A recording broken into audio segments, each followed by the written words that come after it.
The night was already a disaster before he walked in. The kitchen had sent back 3 orders. My feet ached in the second-hand heels I'd picked up from the thrift store, and my manager, Victor, kept hovering like a vulture, waiting for me to make a mistake.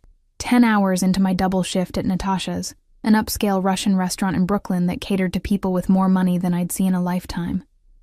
And I was running on fumes. "Table 12, Anna," Victor hissed, shoving the leather-bound menus into my hands. "Very important client. Do not mess this up." I nodded mechanically, tucking a strand of my dark hair behind my ear. My grandmother's voice echoed in my head. "Держи голову высоко, Anushka. Keep your head high, Anushka." The memory of my babushka sent a familiar pang through my chest. 3 years since she'd passed, taking with her the last connection to my Russian heritage, and most days I could barely remember her face. But her voice, that I could never forget. I made my way across the dimly lit restaurant, weaving between tables of New York elites draped in designer clothes and dripping with jewelry that cost more than my rent.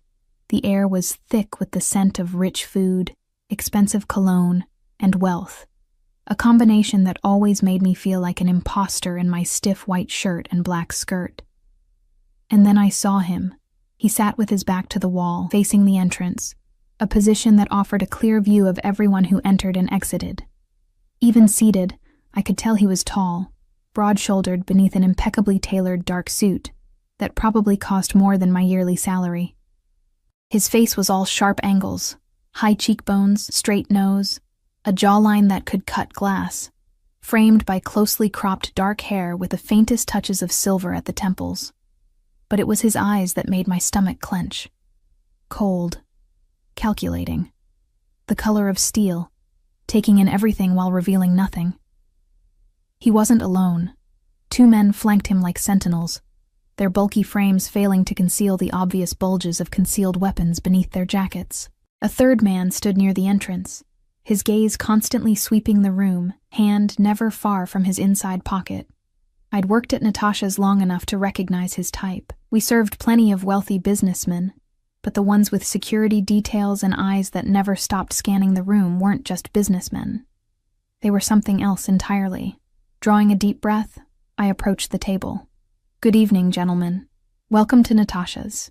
My name is Anna, and I'll be your server tonight." The practiced words fell from my lips with rehearsed ease. "May I start you with some drinks?" The 2 men flanking him didn't acknowledge me, their eyes continuing to scan the room, but he looked up, his gaze sliding over me with clinical detachment, as if assessing a piece of furniture. "Vodka," he said simply, his voice deep and smooth with the faintest trace of an accent. "Beluga Gold Line, chilled, no ice."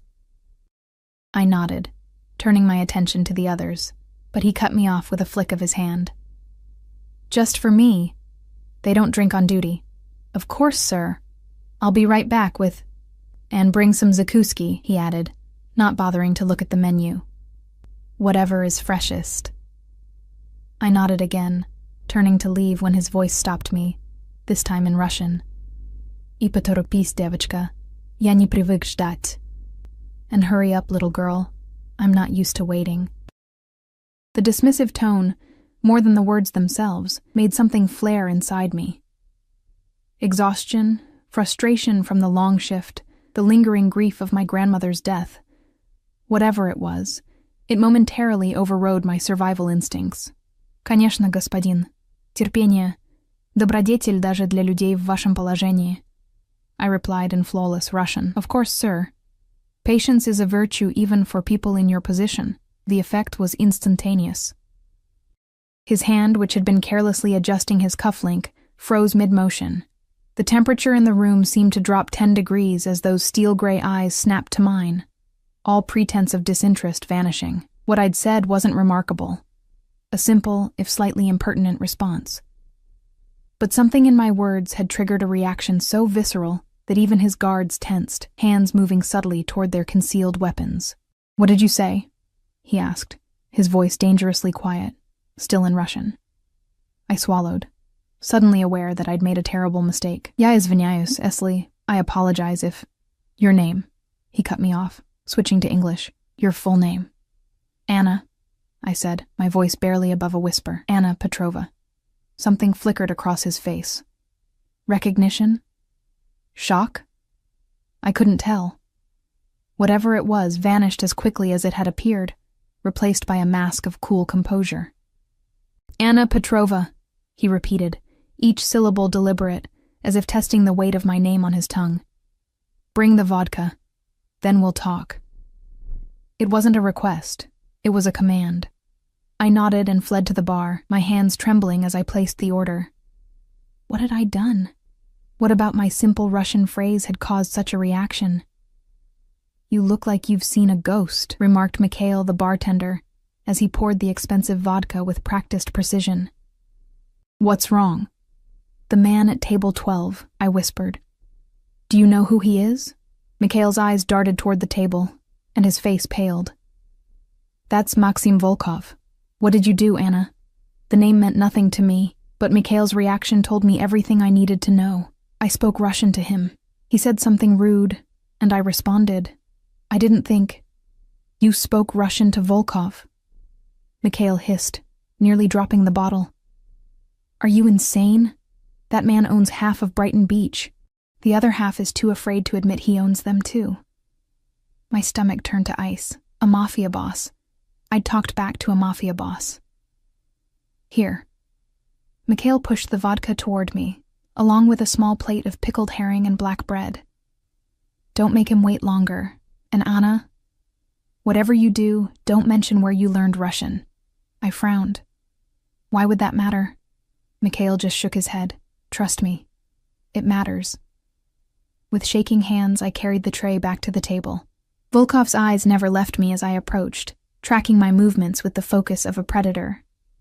I set down the vodka and Zakuski with care, struggling to keep my hands steady. Will there be anything else, sir? I asked, proud that my voice didn't betray my fear. Sit, he said, gesturing to the empty chair beside him. I glanced around nervously. Sir, I'm working. I can't. Victor won't mind, he said. And as if summoned by magic, my manager appeared at my elbow. Take your break, Anna, Victor said, his usual imperious tone replaced by something approaching deference. Mr. Volkov has requested your company. Before I could protest, Victor had disappeared, leaving me no choice but to sink into the chair beside the most dangerous man I'd ever encountered. Volkov dismissed his guards with a subtle nod, and they retreated to a respectful distance, close enough to act if needed, but far enough to give us privacy. Where did you learn that phrase? Volkov asked without preamble, his voice low. I blinked in confusion. Which phrase, sir? Patience is a virtue even for people in your position, he quoted. Those exact words. I don't understand, I stammered. It's just a saying. My grandmother used to tell me, your grandmother. He interrupted, leaning forward slightly. What was her name? A warning bell sounded in my head. Mikhail's caution about not revealing where I'd learned Russian echoed in my thoughts. Why do you want to know about my grandmother? I asked, my voice smaller than I intended. Something dangerous flashed in his eyes. Answer the question, Anna Petrova. The way he said my name sent a shiver down my spine. Yelena, I whispered. Yelena Petrova. She died 3 years ago. Volkov went still, his expression unreadable. He reached for the vodka, downed it in one smooth motion, then set the glass down with deliberate care. Yelena Petrova from Odessa? My breath caught. Yes, how did you... And your mother? What was her name? My confusion deepened. Katya. She died when I was a baby. I never knew her. He closed his eyes briefly, and when he opened them, there was something new in his gaze, something that looked almost like pain. Do you know who your father is, Anna? He asked, his voice strangely gentle now. I shook my head. Grandmother said he was an American businessman who abandoned my mother when she got pregnant. I don't even know his name. Volkov reached into his jacket, a move that made his guards tense until they realized he was simply retrieving his phone. He tapped the screen a few times, then turned it toward me. The photo showed a much younger version of my grandmother, her arm around a beautiful young woman with my same dark hair and green eyes, my mother. I'd seen the picture before, one of the few my grandmother had kept. But what I hadn't seen was the third person in the photo, partially cut out of the version my grandmother had shown me. A young man with dark hair and steel-gray eyes, his arm protectively wrapped around my mother's waist. "That's my mother," I whispered, then looked up at Volkov in confusion. "But how do you have this picture? Who is that man?" Volkov put the phone away, his movements careful, controlled. "That phrase you repeated, about patience being a virtue. It wasn't just something your grandmother said. It was a code phrase, used between your grandmother and me, many years ago." "I don't understand." "No, you wouldn't." He studied me for a long moment. "Your mother and I, we were to be married. But there were complications, people who wanted me dead, people who would hurt anyone close to me." My heart began to race as the implications of his words sank in. "I sent Katya away to protect her. Yelena, your grandmother, arranged everything. New identities, new lives in America." His jaw tightened. "I was told there was an accident, that both Katya and her child, you, had died." The restaurant around us faded away as the ground seemed to shift beneath my feet. "What are you saying?" "I'm saying, Anna Petrova," he replied, his voice barely audible, "that the American businessman your grandmother told you about doesn't exist. Your father didn't abandon you." He reached across the table, his fingers brushing against my cheek with unexpected gentleness. "Your father is sitting right in front of you." The world spun around me. I gripped the edge of the table, trying to anchor myself as 25 years of believing I was unwanted, abandoned, suddenly cracked and shattered. "No," I whispered. "That's not possible. Grandmother would have told me. Would she? The same grandmother who used one of our secret code phrases as a common saying? Who cut me out of every photograph? Who told you your father was an American who abandoned you?" His eyes darkened. "Yelena took you from me, Anna. She made me believe you were dead." I stood abruptly, nearly knocking over my chair. "I need to go." "Anna." He reached for my wrist, but I pulled away. "I need a moment. Please." Something in my face must have convinced him, because he nodded, releasing me. "Don't run, Anushka. Not now that I've found you." The use of my grandmother's pet name for me sent another shock through my system. I turned and fled toward the back of the restaurant, pushing through the kitchen doors and out into the alley behind Natasha's. The cool night air hit my face and I gulped it down, trying to steady my racing heart. This couldn't be happening. The most feared man in Brighton Beach couldn't be my father. My grandmother couldn't have lied to me my entire life, but even as I denied it, pieces began falling into place. My grandmother's paranoia about strangers, our frequent moves throughout my childhood, her insistence that I never tell anyone about our Russian background, the way she'd stiffened whenever news about the Russian Mafia appeared on television, and my mother's eyes in that photograph. The same steel gray as the man sitting at table 12, Anna. I whirled around to find Victor standing in the doorway, his usual smug expression replaced by one of genuine concern. "He's asking for you," Victor said quietly. "Whatever is happening between you and Volkov, be careful. Men like him don't take rejection well." I wrapped my arms around myself, suddenly cold despite the warm summer night. "Did you know? About him? About me?" Victor shook his head. "I only know that Maxim Volkov doesn't speak to waitresses, doesn't show personal photos to strangers, and doesn't let people walk away from him." He hesitated. "But he's letting you set the pace. That means something." I closed my eyes, trying to think. I could run, disappear, start over somewhere new, just as my grandmother had taught me to do whenever trouble found us, but I was tired of running, tired of not knowing who I was or where I came from. If this man, this dangerous, powerful man, was truly my father, didn't I deserve to hear his side of the story? "I'll come back in," I said finally, "but I need answers, not threats or intimidation."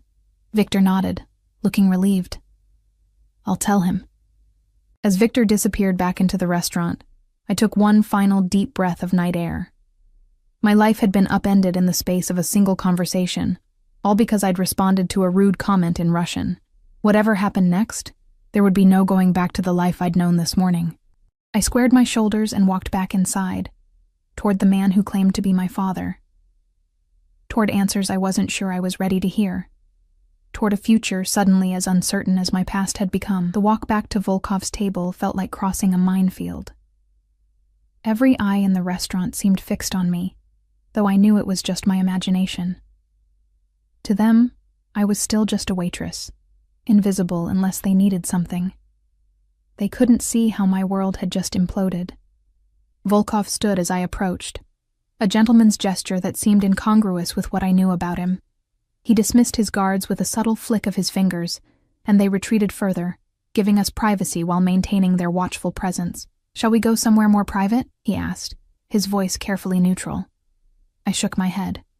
"No, here is fine. Public was safer. Witnesses meant protection." A faint smile touched his lips, as if he understood my reasoning and approved of my caution. "Very well." He gestured to the chair beside him, and after a moment's hesitation, I sat. For several long seconds, neither of us spoke. I studied his face, searching for resemblances I might have missed before. The shape of his eyes, the set of his jaw. Yes, there were echoes of my own features there, subtle but unmistakable now that I was looking for them. "You have questions," he said finally. "A lifetime of them," I replied, my voice steadier than I expected. "But let's start with the most obvious. If you're my father, why didn't you look for me? For 25 years, I believed you wanted nothing to do with me." Something dark flashed across his face. "Because I thought you were dead, Anushka. Your grandmother—" He paused, visibly composing himself. "Yelena told me there had been an accident, that Katya and her unborn child had died. She showed me newspaper clippings, death certificates, all forgeries, I now realize." "But why would she do that? Why separate us?" Volkov reached for the vodka bottle, pouring himself another measure. He offered me the glass, but I shook my head. "Your grandmother never approved of me," he said after taking a sip. "Even before I became what I am now. I was from the wrong side of Odessa, with the wrong connections, the wrong ambitions." His lips twisted in a humorless smile. "The only thing I had going for me was how much your mother loved me." He set down the glass, his fingers lingering on the stem. "And I loved her. More than anything. Despite everything. The shock, the disbelief, the lingering suspicion that this was all an elaborate lie. I felt a pang in my chest at the raw grief in his voice. "What happened to her? To my mother?" I asked quietly. "Grandmother would never talk about it." "A car accident. Real, not fabricated." His voice hardened. "But the circumstances were complicated." "Complicated how?" He studied me for a moment, as if debating how much to reveal. "I had enemies, even then. People who would target those I cared about to get to me." A cold realization washed over me. "Are you saying my mother was murdered? Because of you?" His silence was answer enough. I pressed my fingers to my temples, trying to process this new horror. "So grandmother was right to take me away, to hide me from you." "No." The word came out sharp, almost violent. "Yelena should have told me the truth. I would have protected you. I would have moved heaven and earth to keep you safe." "The way you kept my mother safe?" The words escaped before I could stop them, bitter and accusing. I expected anger, threats. Instead, pain flashed across his face, raw and unguarded, before his expression smoothed back into careful neutrality. "I made mistakes," he admitted quietly. "I was young, arrogant. I thought my growing power would shield those I loved." His jaw tightened. "I was wrong." We fell silent again, the weight of the past hanging between us. Around us, the restaurant continued its evening rhythm, waiters gliding between tables, the soft clink of silverware against china, murmured conversations, while my entire existence rearranged itself. "I don't know what you want from me," I said finally. "I'm not part of your world. I'm just a waitress trying to finish college." Something that might have been pride flickered in his eyes. "College? What are you studying?" "Linguistics and international relations," I answered, surprised by his interest. "I graduate next semester. Your mother would be proud," he said softly. "She was brilliant with languages, too." The mention of my mother sent another pang through my chest. All my life, I'd had only fragments of her, a handful of photos, My grandmother's reluctant stories, the Russian lullabies she'd sung to me before I was old enough to remember. I have her diaries, Volkov said, as if reading my thoughts. Letters she wrote. Photos. Things I've kept safe all these years. Believing they were all I had left of her, my heart stuttered. You'd share those with me? They're yours by right. He reached into his jacket again, this time withdrawing a business card. He placed it on the table between us. My private number. When you're ready, call me. We have much to discuss. I made no move to take the card. What makes you think I want anything to do with you? I lowered my voice, leaning in slightly. You're a criminal. I'm a businessman with interests that sometimes operate in gray areas. He corrected mildly. And I'm your father. DNA doesn't make you a father. No, he agreed, but it's a start. I couldn't argue with that. Whatever else he might be, this man was my blood, the missing piece of my identity I'd wondered about all my life. I need time, I said, to think, to process all this. He nodded, seemingly unsurprised. Of course, but there's something else you should know. His expression grew serious. Once word gets out about who you are, and it will, your life will change. A chill ran down my spine. What do you mean? My enemies will see you as leverage, a way to get to me. His voice remained calm, but his eyes had hardened. You'll need protection. I don't want protection. I want my normal life back. That's no longer an option, Anushka. There was genuine regret in his voice. The moment you spoke that phrase to me, your old life ended. I'm sorry for that. Anger flared, hot and sudden. So I'm just supposed to accept that? Let you take over my life because of a relationship I didn't even know existed until an hour ago? No, he said, surprising me again. You're supposed to make your own choices, but with full awareness of the consequences. I looked around the restaurant, suddenly paranoid.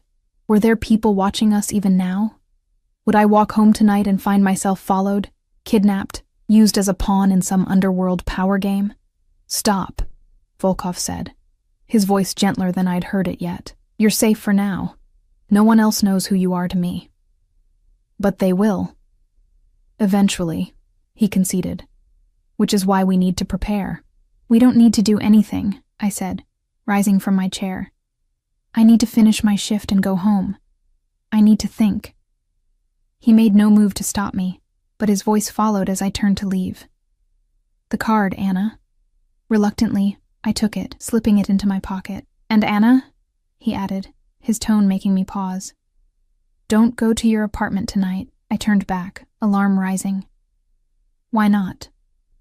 Precaution, he said simply. Stay with a friend, somewhere unexpected. You're scaring me. Good. Fear will keep you vigilant. He stood, straightening his already immaculate suit. I'll be in touch tomorrow. With that, he placed several $100 bills on the table, an outrageous tip for a glass of vodka and a plate of zakuski, and walked toward the exit, his security detail falling into formation around him. I watched him go. This stranger who was my father. This dangerous man who had upended my entire existence with a few sentences. Only when the door closed behind him did I realize I was shaking. Anna? It was Victor, hovering nearby with an anxious expression. Everything okay? I nodded mechanically, though nothing was further from the truth. Fine, I need to finish my shift. Victor's eyes darted to the table, widening at the stack of bills Volkov had left. Take the rest of the night off, he said. Whatever that was about, he gestured vaguely at where Volkov had sat. It seems more important than serving drinks. I should have argued, insisted on staying. My rent was due next week, and I needed every hour of pay I could get. But the thought of plastering on a smile and taking orders after what had just happened was unbearable. Thank you, I managed, already untying my apron.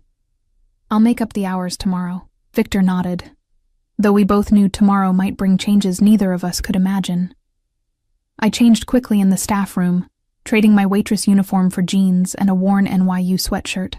As I shouldered my bag and headed for the rear exit, my fingers brushed against the hard edge of Volkov's business card in my pocket. The night air had cooled, and I pulled my jacket tighter as I stepped onto the quiet Brooklyn street. Don't go to your apartment tonight, Volkov's warning echoed in my mind, sending fresh adrenaline coursing through me. Was it a genuine concern for my safety or a manipulation tactic? I had no way of knowing. I pulled out my phone, scrolling through contacts. Who could I stay with on such short notice? And what would I tell them? Sorry to bother you, but I just found out my father is a Russian Mafia boss, and now I might be in danger. I settled on May, my roommate from sophomore year. She worked nights at a hospital in Manhattan, which meant her place would be empty, and she'd always told me I could crash on her couch anytime. A text and a quick subway ride later, I was letting myself into May's small Queens apartment with the spare key she kept above her doorframe. The familiar scent of her jasmine incense greeted me, and some of the tension eased from my shoulders. I was safe here. Anonymous. I collapsed onto her couch, exhaustion crashing over me in waves. The events of the night played on loop in my mind, fragments of conversation swirling like debris in a storm. Your father is sitting right in front of you. Your mother and I were to be married. My enemies will see you as leverage. My phone buzzed, startling me from my thoughts. An unknown number flashed on the screen, followed by a text message. You're being watched. Stay inside. I'm handling it. My heart leapt into my throat. I moved to the window, peering carefully through the blinds at the street below. Nothing seemed out of place. No suspicious vehicles, no lurking figures. Just the normal late-night quiet of a residential street. Another text arrived. Not from the street. The building across from your friends. 3rd floor, 2nd window from the left. Ice flooded my veins. How did he know where I was? I hadn't told anyone where I was going. Hadn't used a credit card or rideshare app that could be traced. As if anticipating my question, a 3rd message appeared. I had you followed for your protection. My men are taking care of the surveillance now. I stared at the message in disbelief, torn between gratitude that someone was watching out for me and fury at the invasion of my privacy. Before I could decide which emotion to act on, movement across the street caught my eye. Shadows shifting against shadows, too deliberate to be coincidental. Then a brief flash, like light reflecting off metal, followed by stillness. My phone buzzed again. It's done. You're safe for tonight. We'll talk tomorrow. I sank back onto the couch, my legs suddenly unable to support me. This was real. All of it. Within hours of discovering my true parentage, I'd become a pawn in some dangerous game I didn't understand and couldn't control. Sleep was impossible. I spent the night alternating between pacing the small apartment and sitting vigil by the window, jumping at every sound. By dawn, my eyes burned with exhaustion, and my thoughts had circled through fear, anger, and disbelief so many times they'd worn a path in my mind. As the first light of morning filtered through the blinds, my phone buzzed with another text from the unknown number, from Volkov. Car waiting downstairs, black Mercedes. Driver's name is Alexei. He'll bring you to me. I hesitated, my thumbs hovering over the keyboard. Part of me wanted to refuse, to run as far as possible from this man and the chaos he'd brought into my life. But another part, the part that had always wondered about my father, that had created countless fantasies about who he might be, needed answers only he could provide. I have class at 11, I texted back. His response was immediate. You'll be there in time. I gathered my few belongings, scribbled a note of thanks for May, and headed downstairs. As promised, a sleek black Mercedes idled at the curb, a mountain of a man in a dark suit standing beside it. He straightened as I approached, opening the rear door with a deferential nod. Miss Petrova, he said, his accent thicker than Volkov's. I am Alexei. I slid into the back seat, clutching my bag on my lap like a shield. Where are we going? Brighton Beach, Alexei replied, closing my door and moving around to the driver's side. Mr. Volkov's residence. The car pulled away from the curb, merging into the early morning traffic. Through the tinted windows, New York City slid past in a blur of concrete and glass. We crossed the bridge into Brooklyn, the Manhattan skyline receding behind us like a dream. I should have been terrified, should have demanded to be let out, called the police, done anything but sit quietly as I was driven to the home of a man I knew to be dangerous. But beneath the fear and confusion, a strange calm had settled over me. For the first time in my life, I was moving toward answers, rather than away from them. The car turned onto a quiet, tree-lined street of elegant brownstones, a far cry from the gaudy mansions I'd imagined a mafia boss would inhabit. We stopped before a distinguished building with wrought iron details and meticulously maintained window boxes. "We're here," Alexei announced, coming around to open my door. I stepped out, gazing up at what was apparently my father's home. Like the man himself, it projected power and taste in equal measure, imposing yet understated. Before Alexei could escort me to the entrance, the front door opened, and Volkov himself appeared. Gone was the formal suit from last night, replaced by casual slacks and a simple black sweater that somehow made him look more approachable and more dangerous all at once. "Anushka," he said, his voice warming as he spoke my name. "Thank you for coming." I nodded, not trusting myself to speak. Now that I was here, the reality of the situation hit me with full force. I was about to step into the home, into the world, of a man whose very existence had been kept secret from me my entire life. "Please," he said, gesturing toward the open door. "We have much to discuss." Taking a deep breath, I crossed the threshold, leaving behind the last remnants of my old life and stepping into a new reality I couldn't begin to comprehend. Inside, the house was a study in restrained elegance. Hardwood floors covered with antique rugs, walls adorned with what looked like original artwork, furnishings that whispered old money rather than shouted new wealth. "This way," Volkov said, leading me through a formal living room into a sun-filled kitchen at the back of the house. To my surprise, the space was warm and inviting, with copper pots hanging from a rack and fresh flowers on the center island. "Tea?" he offered, moving with unexpected domesticity to fill a kettle. "Please," I replied, settling onto one of the stools at the island. As he prepared the tea with practiced motions, I studied him more openly than I'd dared the night before. In the morning light, the resemblance between us was even more apparent. The same high cheekbones, the same slight furrow between our brows when concentrating. "You're staring," he observed without looking up. "I'm trying to reconcile the dangerous man I've heard about with this." I gestured vaguely at him and the domestic scene. He smiled faintly as he set a steaming cup before me. "We all contain multitudes, Anushka." He took the stool across from me. "Even Russian Mafia bosses." "Is that what you are? Officially?" "Officially, I'm a businessman with interests in real estate, imports, and hospitality." His smile turned wry. "Unofficially, let's just say I maintain order in certain communities that don't trust the conventional authorities." "You're a criminal," I said bluntly. "By some definitions, yes."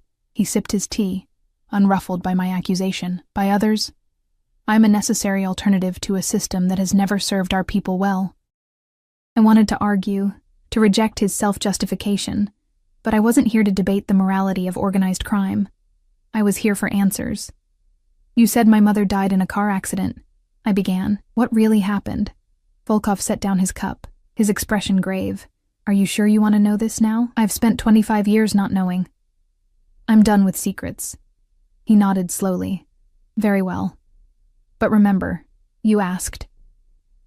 He drew a deep breath. It wasn't just an accident. The brake lines in her car had been cut. She was 7 months pregnant with you at the time. My hand flew to my mouth. How did I survive? A miracle. The doctors performed an emergency C-section. You were premature, fragile. His voice roughened. "Yelena told me neither of you had made it." "Who did it? Who killed her?" "A rival organization, a message meant for me." His eyes darkened with old rage. "They've long since paid for their mistake." I didn't ask what that payment had entailed. Some details were better left unknown. "After I believed you both dead, I changed," he continued. "Became harder, more ruthless, built my organization into what it is today." He looked at me directly. "I'm not a good man, Anna, but I was a man who loved your mother with everything I had, and I would have loved you just as much." The simple honesty in his voice threatened to crack the protective shell I'd tried to maintain. "Why should I believe any of this? You could be manipulating me for some reason I don't understand." In answer, he stood and left the room, returning moments later with a small wooden box. He placed it on the island between us, his hand lingering on the lid. "I've carried this with me for 25 years, he said quietly. Open it. With trembling fingers, I lifted the lid. Inside lay a collection of items. A faded photograph of a young woman, my mother, laughing at the camera. A delicate gold chain with a small emerald pendant. A handwritten letter in Cyrillic. And nestled among these treasures, a tiny pink hospital bracelet labeled Baby Girl Petrova. My bracelet. From the day I was born. How? I whispered, lifting it with reverent fingers. I bribed a nurse to give me something. Anything from the daughter I thought had died. He answered. I needed something tangible to mourn. Tears blurred my vision, as 25 years of believing myself unwanted collapsed under the weight of this simple proof of a father's grief. There's more, Volkov said gently. Letters your mother wrote to you while you were in her womb. Photos from when we were young, her journals. All for you, when you're ready. I closed the box carefully, overwhelmed. I don't know what to feel, I admitted. Everything I thought I knew about myself, about my life, was a lie. Not everything, he countered. Yelena loved you. She raised you well, made you strong, independent. A ghost of a smile touched his lips. Taught you to answer back to men who disrespect you, even dangerous ones. Despite everything, I found myself smiling back. She did that. Yes, she was wrong to take you from me, he said, his voice hardening slightly. But her motives were pure. She wanted to protect you from my world. And now? Now you're part of it whether either of us wants that or not. He leaned forward, his expression grave. People will have seen us together last night. Questions will be asked. Connections will be made. It's only a matter of time before my enemies learn about you. Fear knotted in my stomach. What does that mean for me? It means changes, security, precautions. He held up a hand as I started to protest. I'm not asking you to abandon your life, Anushka. Your studies, your friends. Those can continue. But certain adjustments will be necessary. What kind of adjustments? I asked, already dreading the answer. Volkov's expression remained calm, but his eyes were watchful, gauging my reaction. For starters, you'll need to move. Your current apartment isn't secure. Move? I can't afford. Money isn't an issue, he interrupted smoothly. I own several properties with adequate security. The implication that I would accept his financial support so easily irritated me. I've managed on my own this long. I don't need your money. Something like respect flickered in his eyes. Your independence is admirable, but this isn't about pride, Anna. It's about survival. I wrapped my hands around my teacup, drawing comfort from its warmth. You're asking me to uproot my entire life based on a danger I haven't even seen evidence of. The man watching your friend's apartment last night was evidence enough, he countered. If my people hadn't intervened, he left the sentence hanging, but the implication was clear. Who was he? I asked, despite myself. A freelancer, hired to track unusual movements in my circle. He shrugged slightly. Standard practice in our world. When someone like me shows interest in a waitress, people notice. Our world. Not my world. The distinction wasn't lost on me. I have classes, work, friends, I said. I can't just disappear into your protection and forget my life. I'm not asking you to. His tone was patient. Attend your classes. Keep your job if you wish, though it's hardly necessary now. See your friends. But do it all with proper security measures in place. Like bodyguards following me around campus. I scoffed. That won't draw attention at all. There are more subtle approaches. He regarded me thoughtfully. You're studying linguistics and international relations, yes? Perhaps an internship at one of my legitimate businesses would be appropriate. It would justify security without raising questions. I narrowed my eyes. Are any of your businesses actually legitimate? A smile played at the corner of his mouth. Many are. Import-export, real estate, a chain of restaurants including Natasha's. That stopped me short. You own Natasha's? Is that why Victor was so afraid of you?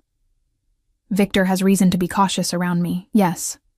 Something dangerous flashed across his face before disappearing, but that's not relevant now. I filed that information away for later consideration. So what happens next? You set me up in some fortress with bodyguards, and I just adjust to being a Mafia princess? His expression hardened slightly. This isn't a movie, Anushka. There are no Mafia princesses, and there are only targets and assets. Right now, you're potentially both. The bluntness of his assessment sent a chill through me. This wasn't a game or a fantasy. The danger was real. I need time, I said, to process all of this, to decide what I want. Volkov nodded, as if he'd expected this response. Of course, but while you're deciding, allow me to implement basic security measures. He rose from his stool, moving to a nearby drawer to retrieve a small box. Starting with this, he slid the box toward me. Inside was a sleek smartphone. It's secure, he explained.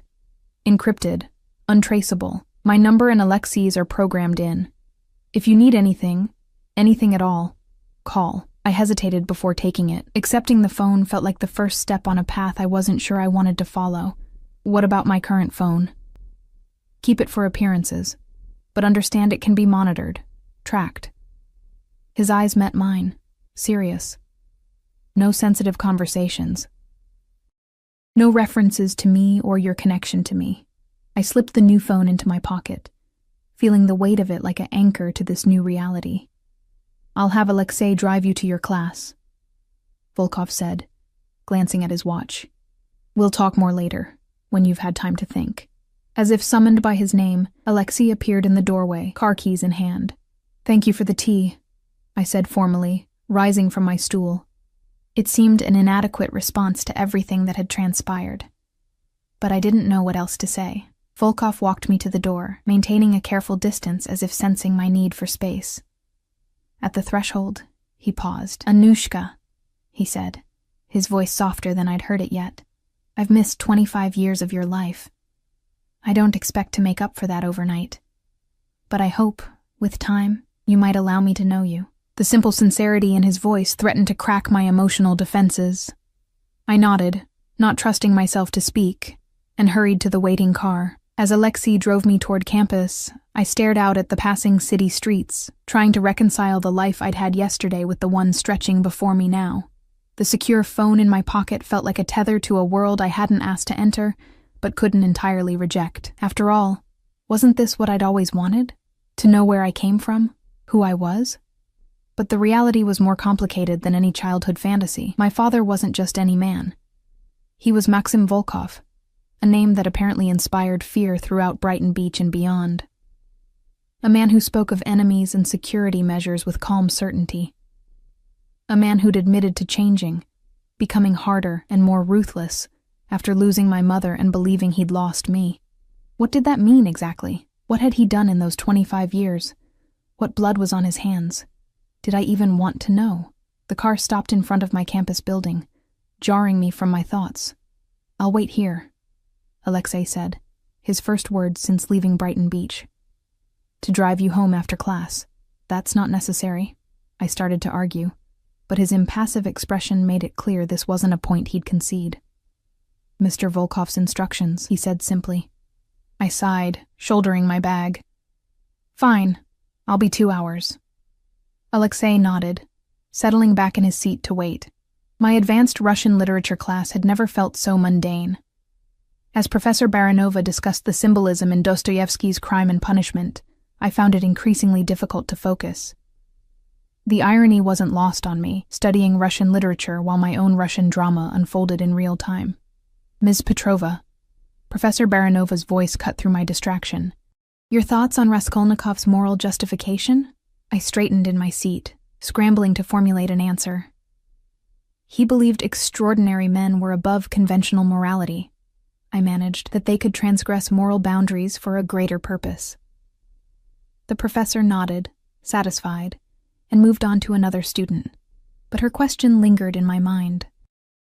Wasn't that what Volkov had implied earlier? That his criminal activities served some greater good for his people? When class ended, I gathered my things slowly, reluctant to return to Alexei's waiting car. The weight of decisions pressed down on me. What to believe, who to trust, how to proceed in this new reality where I was Maxim Volkov's daughter. My phone, my regular phone, buzzed with a text from my friend Lily. Coffee? I'm at the usual spot. I hesitated, glancing toward the exit where I knew Alexei waited. A coffee with Lily felt like a lifeline to normalcy, a chance to breathe before diving back into the chaos my life had become. I texted back, "Be there in 5, then headed toward the campus cafe. Lily waved from our favorite corner table as I entered. With her bright blue hair and collection of literary tattoos, she was impossible to miss, and exactly the grounding presence I needed. "You look like hell," she greeted me cheerfully. "Bad shift last night. You have no idea," I muttered, dropping into the chair across from her. She pushed a steaming cup toward me. "Already ordered your usual. Extra shot of espresso. You look like you need it." I smiled gratefully, wrapping my hands around the warm cup. "Thanks." "So what happened? Victor being a jerk again?" I hesitated. What could I possibly tell her? Sorry. I just discovered my father is a Russian Mafia boss, and now I might be in danger from his enemies? "Family stuff," I said vaguely. "Found out some things about my father." Lily's eyes widened. "Your father? I thought you didn't know who he was." "I didn't. Until last night." I took a sip of coffee, using the moment to choose my words carefully. "Turns out my grandmother lied to me. He didn't abandon us. He thought we were dead." "Holy shit," Lily breathed. That's huge, Anna. Did you meet him?" I nodded, unable to elaborate further without entering dangerous territory. "What's he like? What does he do?" Lily leaned forward, eager for details. I searched for words that weren't lies but wouldn't reveal too much. "Intense, successful, in business." "That's it? In business?" Lily rolled her eyes. "Come on, I need more than that. Is he married? Do you have secret siblings? Is he rich?" Before I could formulate safe answers to her barrage of questions, movement at the cafe entrance caught my attention. Alexei stood in the doorway, his massive frame and dark suit conspicuously out of place among the college students. Lily followed my gaze. "Who's the men in black reject?" I closed my eyes briefly, cursing silently. "Someone who works for my father," I admitted. "He's giving me a ride." Lily's eyes narrowed with suspicion. "Okay, what aren't you telling me? Because that guy looks like security, not an Uber driver. It's complicated," I said, rising from my chair. "I promise I'll explain more when I can, but right now, I have to go." "Anna," Lily began, concern replacing curiosity in her expression. "I'll call you," I promised, gathering my things. "I just need some time to figure things out." As I approached Alexei, I didn't bother hiding my irritation. "I told you I'd be 2 hours. Mr. Volkov's orders changed," he replied impassively. "We need to leave now." A chill ran down my spine. "Why? What's happened?" Alexei's eyes scanned the cafe before returning to me. "Not here. The car." Dread pooled in my stomach as I followed him outside to the waiting Mercedes. As soon as the doors closed behind us, I demanded, "Tell me what's going on." "Mr. Volkov received information," Alexei said, pulling smoothly into traffic. "The man from last night wasn't working alone. Others are looking for you." "Who?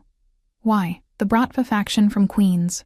They've made connections between you and Mr. Volkov faster than anticipated." "And what does that mean for me?" Alexei's eyes met mine in the rearview mirror. "It means you need to disappear for a while, Miss Petrova, at least until Mr. Volkov can resolve the situation." The normalcy I'd been clinging to slipped further away with every word. "Disappear where?"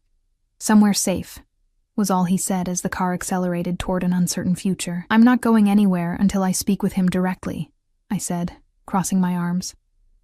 "I want to hear this from Volkov himself."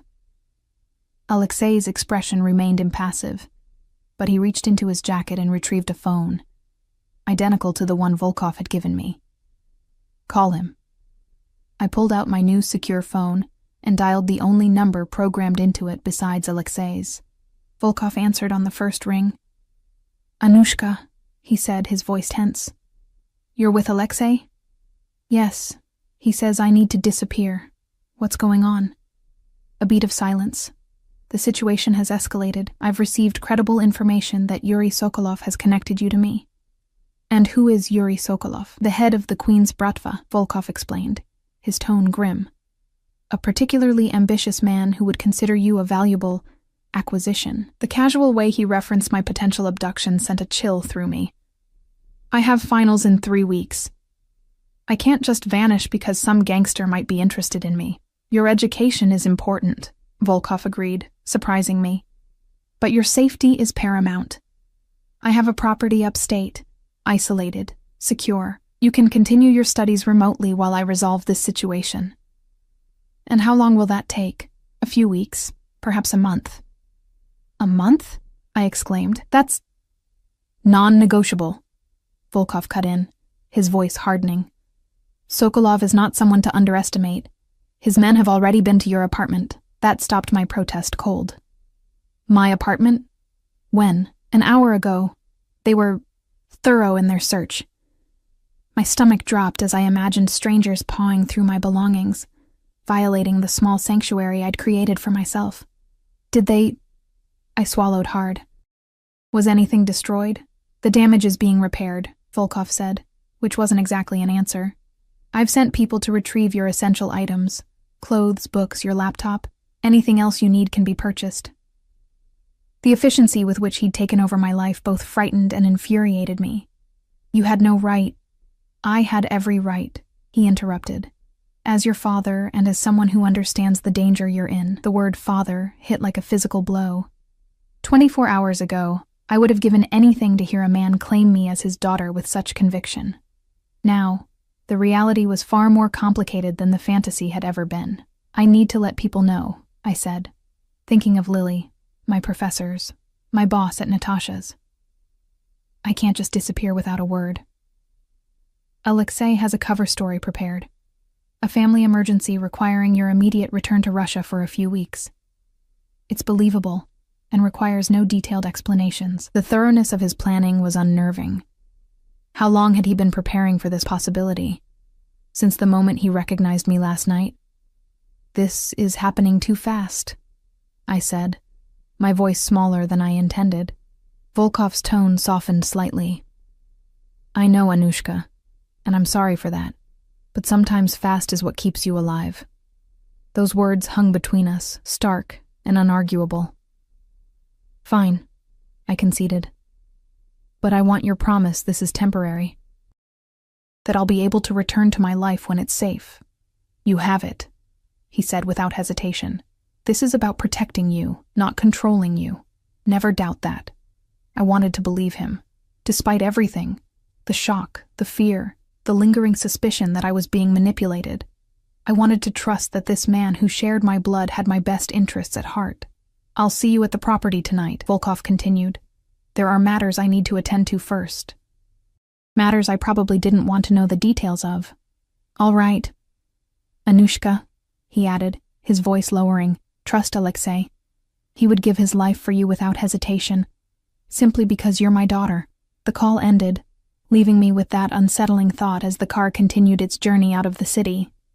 I glanced at Alexei's stoic profile, wondering what inspired such loyalty. Fear? Money? Something deeper? How long have you worked for Volkov? I asked, breaking the tense silence. Alexei's eyes met mine briefly in the rearview mirror. 15 years. Why? His massive shoulders lifted in a slight shrug. He saved my life, gave me purpose when I had none. Doing what, exactly? A ghost of a smile touched his lips. Keeping his world in order. And now, keeping you safe. I leaned back against the seat, processing this. You're comfortable with that? With what he does? Mr. Volkov is a complicated man, Alexei said carefully, but he protects what's his territory. People. He glanced at me again. His family. Family. Such a simple word for such a complex reality. Where are we going exactly?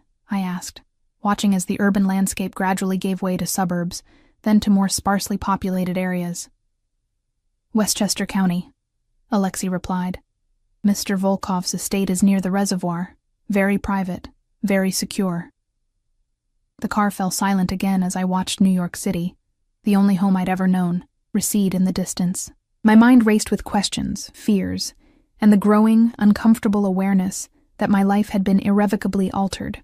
2 hours later, we turned onto a private road that wound through dense forest. After passing through an imposing gate with multiple security cameras, we continued for another mile before the trees opened to reveal a sprawling property centered around a stone manor house that looked like it belonged in the English countryside rather than upstate New York. "This is his?" I asked, unable to keep the awe from my voice. "One of several properties," Alexei confirmed, pulling up to the front entrance. "But this is where he comes when he needs peace." The term seemed incongruous with what I knew of Maxim Volkov, but I said nothing as Alexei opened my door and escorted me inside. The interior was unexpected, warm and elegant rather than ostentatious. Honey-colored wood, plush furnishings in jewel tones, walls lined with books, and windows that flooded the space with natural light. "Your rooms are upstairs," Alexei said, leading me toward a sweeping staircase. "Mr. Volkov thought you might want to rest before dinner." The suite he showed me to was larger than my entire apartment, with a sitting area, a massive 4-poster bed, and a bathroom that featured both a clawfoot tub and a shower big enough for 3 people. "Your things are in the closet," Alexei informed me. "If you need anything else, pick up the house phone and dial 0. Mrs. Petrenko, the housekeeper, will assist you." After Alexei left, I explored my new quarters in a daze. The closet had indeed been stocked with my clothes, neatly arranged by color and type, alongside several new items with designer tags still attached. My books sat on a shelf by a comfortable reading chair. My laptop waited on a desk beneath a window overlooking manicured gardens. It was surreal, this strange blend of my modest possessions within such opulent surroundings, like my life had been lifted from its foundations and inserted into someone else's reality. Exhaustion suddenly hit me like a physical blow. The past 24 hours caught up all at once. The shock, the fear, the uncertainty, the constant vigilance. I barely made it to the bed before collapsing. I woke to soft knocking and the realization that hours had passed. The room was now bathed in the golden light of late afternoon. "Miss Petrova?" A woman's voice, heavily accented. "Dinner will be served in 30 minutes. Mr. Volkov has arrived and asked me to inform you." "Thank you," I called back, sitting up and trying to orient myself. "I'll be down soon." I showered quickly and changed into fresh clothes, my own jeans and a new cashmere sweater I found among the items Volkov had provided. As I brushed my hair, I studied my reflection in the ornate mirror. Same green eyes, same dark hair, same face I'd known all my life. And yet, everything had changed. I was still Anna Petrova, waitress and linguistics student. But now I was also the daughter of Maxim Volkov, a man powerful and dangerous enough to uproot my entire existence within hours of discovering my identity. The question was, who would I be by the time this temporary situation resolved? I made my way downstairs, following the scent of food to a dining room where Volkov waited, rising as I entered. He'd changed since our morning meeting, now dressed in a simple button-down shirt and slacks that somehow made him look more approachable. "Anushka," he greeted me. "I hope you found everything comfortable." "It's all very nice," I said inadequately, but still a gilded cage. Something like approval flickered in his eyes. "You have your grandmother's directness. Please sit." A woman, presumably Mrs. Petrenko, appeared with steaming dishes: borscht, beef stroganoff, roasted vegetables. The familiar aromas transported me instantly to my grandmother's small kitchen, bringing an unexpected lump to my throat. "Your grandmother's recipes," Volkov explained, noting my reaction. "I had them recreated for you." The gesture was unexpectedly thoughtful and effective. It breached a small part of my defensive wall.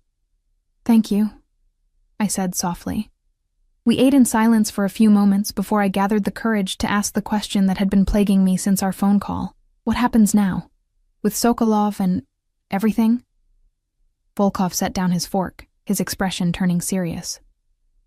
"Now I send a message that you are under my protection, that any move against you will be considered a direct attack on me, with all the consequences that entails." "And what does that mean exactly?" I pressed. "What consequences?" His eyes met mine, unflinching. "Are you sure you want that answer, Anushka?" "I need to understand what I'm part of," I insisted. No more lies, no more half-truths. Volkov studied me for a long moment, then nodded. Very well.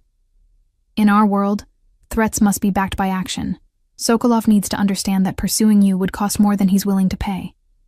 You're going to kill him, I said flatly.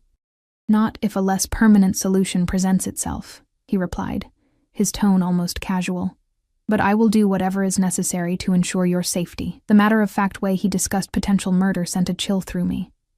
This was the reality of my father's world. Life and death decisions made over dinner, as casually as others might discuss business strategies. I don't want anyone dying because of me, I said, then hope Sokolov is intelligent enough to heed my warning. Volkov's expression softened slightly. This is not the introduction to fatherhood I would have chosen, Anushka, but know that everything I do now, I do to protect you. I looked away, unable to meet his gaze. That doesn't make it right. No, he agreed quietly. It doesn't. But right and necessary aren't always the same thing.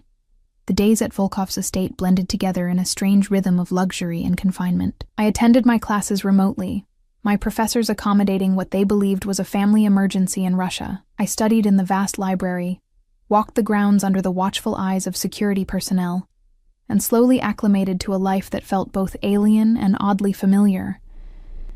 Volkov himself was often absent, handling what he vaguely referred to as business matters, but our dinners together became a nightly ritual. During these meals, I pieced together fragments of my mother's story, of their relationship, of the life I might have had if things had gone differently. She was brilliant, Volkov told me one evening, his eyes distant with memory. Languages came to her like breathing. She could hear a phrase once and repeat it perfectly. Like you. I pushed my food around my plate, still uncomfortable with these glimpses into a past I'd never known. Grandmother never talked about her talents. Just that she was beautiful and kind. She was those things too, he acknowledged. But Katya was so much more. She had fire, determination. A faint smile touched his lips. She would have been proud of the woman you've become. Would she be proud of what you've become? I asked, the question escaping before I could reconsider. Volkov didn't flinch at the implied criticism. Perhaps not all of it, he conceded. But she would understand the choices I made after losing her, after believing I'd lost you. Violence, crime. That's what you chose. I chose power, he corrected. Because powerlessness cost me everything I loved. I had no response to that. How could I judge the path grief had led him down when I'd never experienced a loss so profound? On the 7th day of my exile, I was curled in a window seat in the library, translating Russian poetry for an assignment, when Alexei appeared in the doorway. Miss Petrova, he said, his usual stoic expression tinged with something I couldn't identify. Mr. Volkov requests your presence in his study. The formality in his tone alarmed me. Is something wrong? It's not my place to say, he replied, which was answer enough. I followed him through the manor's winding corridors to Volkov's private study, a room I'd not yet been invited to enter. Alexei knocked once, then opened the door without waiting for a response. Volkov stood by the window, his back to the door, phone pressed to his ear. He spoke rapidly in Russian, his tone carrying an edge I hadn't heard before. Even without understanding his words, the tension in his shoulders told me something significant had happened. He ended the call as I entered, turning to face me. A bruise darkened his left cheekbone, and a cut bisected his eyebrow. Whatever business he'd been handling had clearly turned physical.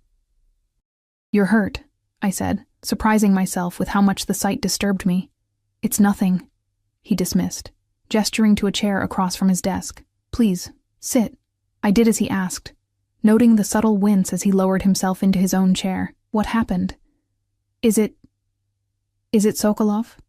The situation with Sokolov has been addressed, Volkov said carefully. That's not why I asked you here. Then what? I received a call from your friend Lily this morning, he interrupted. On my private line. My blood ran cold. What? How did she? Apparently, she copied my number from your phone when you weren't looking. Resourceful girl. There was a note of reluctant admiration in his voice. She's been investigating me, us, making connections. Panic flared. Is she in danger? Did you? She's fine, Volkov assured me quickly. I have no intention of harming your friend. But her curiosity poses a risk, to her, to you, to our arrangement.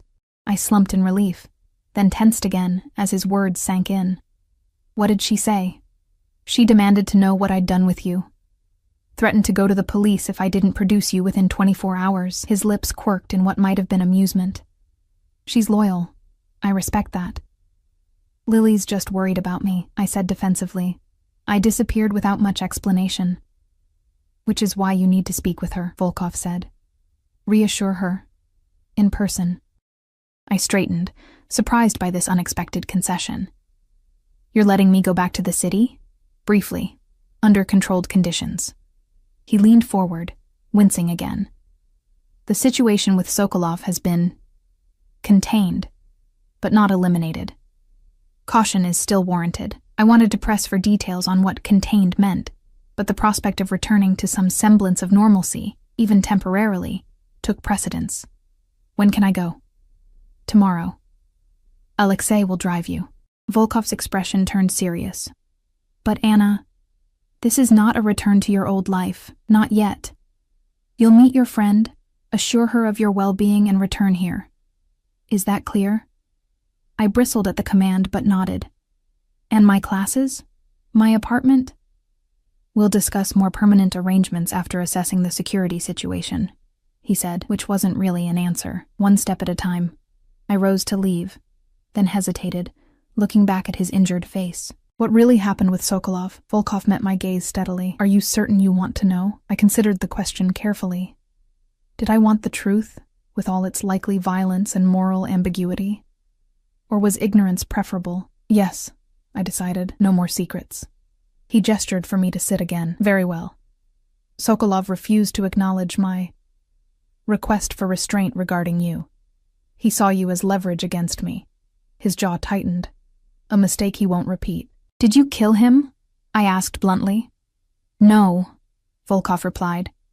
But I made it clear that his life, and the lives of those he values, exist only at my discretion. He touched the cut above his eye. He argued, forcefully, before accepting the new reality. I absorbed this, trying to reconcile the cultured man who discussed Russian poetry over dinner with the one who could threaten a rival's family without hesitation. How can you live like this? I asked quietly, with violence always a breath away. Something vulnerable flickered across his face. It's the only life I've known since losing your mother. Since believing I'd lost you, he looked away. But finding you, it changes things. What does that mean? It means I've been considering alternatives, he said carefully. Ways to extract myself from certain aspects of my business. To create a safer environment for you. The implication stunned me. You'd leave the Bratva? For me? Not immediately. Not completely. Such transitions require time, planning. His eyes met mine. But for the chance to know my daughter without fear shadowing every interaction? Yes. I would make changes. The sincerity in his voice cracked something in my carefully maintained defenses. For the first time since discovering his identity, I allowed myself to truly see him as my father. Flawed, dangerous, but also capable of change for the right reasons.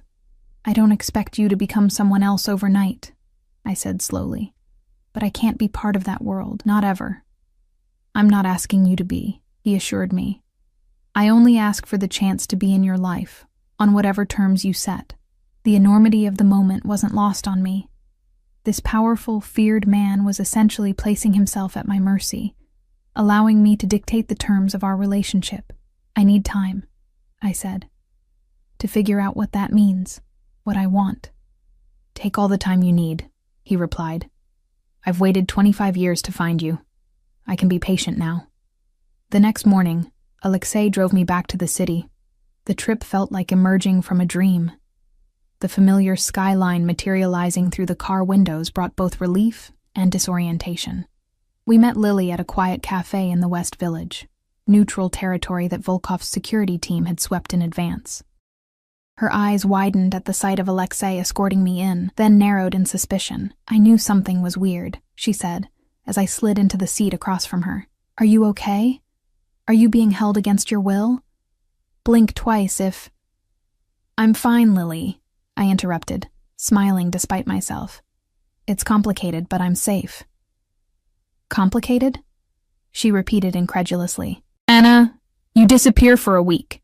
And when I try to find you, I discover your father is Maxim freaking Volkov, the Russian mob boss. I winced, glancing around nervously. Could you say that a little louder? I don't think everyone in Manhattan heard you. Lily leaned forward, lowering her voice. Is it true? Is he really your father? I nodded, then spent the next hour explaining everything. The encounter at Natasha's, the revelation of my parentage, the threat from Sokolov, my temporary relocation to Volkov's estate. I omitted the more violent details, but gave her enough truth to satisfy her concern. That's insane, she breathed when I finished. Like Lifetime movie insane. Tell me about it, I agreed, sipping my now cold coffee. So what happens now? She asked. Are you like the heir to a criminal empire? I laughed despite the gravity of the situation. God, no. That's not what either of us wants. I hesitated, then added, he's talking about making changes, stepping back from certain aspects of his business. Lily's eyebrows shot up. Seriously? The notorious Maxim Volkov going straight? Not exactly, I clarified, but evolving. For me. Wow. Lily sat back, processing this. That's actually kind of beautiful, in a twisted way. I smiled wryly. My life has become one big in a twisted way. We talked until Alexei discreetly checked his watch, signaling it was time to leave. As I hugged Lily goodbye, she whispered, Be careful, but also, don't waste this chance, Anna. Not everyone gets to rewrite their story this way. Her words stayed with me during the drive back to Westchester, echoing as we passed through the estate gates, and I saw Volkov waiting on the steps. He'd come home early from his business to greet me, a small but significant gesture. As I stepped from the car, our eyes met, and for the first time, I allowed myself to truly see him, not as the fearsome Maxim Volkov, but as my father. A man who had lost everything, built a dangerous life in the aftermath, and now stood ready to reshape that life for a daughter he'd just found. Welcome back, Anushka, he said simply. I climbed the steps toward him, toward a future neither of us could fully predict. I think, I said carefully, we should talk about those changes you mentioned. Something like hope flickered in his steel-gray eyes. My eyes. I'd like that. And in that moment, standing on the threshold between my old life and whatever came next, I made my choice. Not to embrace his world, but to help him find a path out of it. Not to forget the man he had been, but to encourage the man he could become. It wouldn't be easy. The shadows of his past would follow us both. There would be complications, dangers, difficult truths to face, but for the first time in my life, I wasn't facing the unknown alone. I had found my father, and somehow, against all odds, he had found a way back to the man he might have been, a man worthy of being my father. So, I said, stepping through the doorway beside him, let's begin.